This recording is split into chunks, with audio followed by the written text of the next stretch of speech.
కురుక్షేత్ర యుద్ధం ప్రారంభానికి ముందు రాత్రి అందరూ యుద్ధానికి సిద్ధమవుతున్నారు. కాని ఒక తల్లి గుండెల్లో యుద్ధం అప్పుడే మొదలైంది. కుంతి నిశ్శబ్దంగా నదీ తీరానికి నడిచింది. అక్కడ నిలబడి ఉన్నాడు తన జీవితమంతా అవమానంతో పెరిగిన మహావీరుడు కర్ణుడు. కర్ణుడికి తెలీదు, తన ముందు నిలబడి ఉన్నది శత్రుపక్షం తల్లి కాదు, తన జన్మ తల్లి. కుంతి మాటలు వణికాయి. నువ్వు నా మొదటి కుమారుడు. ఆ ఒక్క వాక్యం కర్ణుని జీవితాన్ని కుదిపేసింది. సూతపుత్రుడు కాదు, పాండవుల అన్నయ్య. అంతకాలం వెతికిన గౌరవం ఒక్క క్షణంలో అతని ముందు నిలిచింది. కాని ఆలస్యంగా. కుంతి వేడుకుంది, యుద్ధమాపు, నీ సోదరులతో కలవు. కర్ణుడు ఆకాశం వైపు చూశాడు. జీవితం అంతా అతన్ని తిరస్కరించిన సమాజం గుర్తొచ్చింది. తనకు గౌరవం ఇచ్చినవాడు గుర్తొచ్చాడు. అతను మెల్లగా అన్నాడు, అమ్మా, నాకీ సత్యం ముందే చెప్పి ఉండాల్సింది.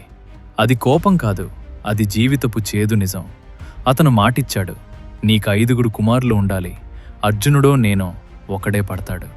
అది సాధారణ సంభాషణ కాదు, అది విధి ముందు నిలబడ్డ మహామనిషి నిర్ణయం. తన తల్లి కోసం, తన స్నేహం కోసం, తన మాట కోసం. కర్ణుడు తన జీవితాన్ని ఎంచుకున్నాడు. ఆ రాత్రి యుద్ధం ప్రారంభం కాలేదు. కాని ఒక తల్లి గుండె విరిగిపోయింది.